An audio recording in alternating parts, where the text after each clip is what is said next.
நான் ஏரிக்கர மேலிருந்து 8 திசை பார்த்திருந்து ஏந்திழைக்கு காத்திருந்தேன் காணல்ல. மணி 7 8 ஆன பின்னும் ஊரடங்கி போன பின்னும் சோறு தண்ணி வேணும்னு தோணல்ல.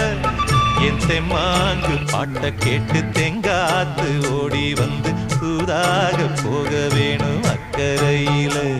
நான் உண்டான ஆசைகளை உள்ளார பூட்டி வச்சு ஒத்தேல வாடுறேனே இக்கரையில.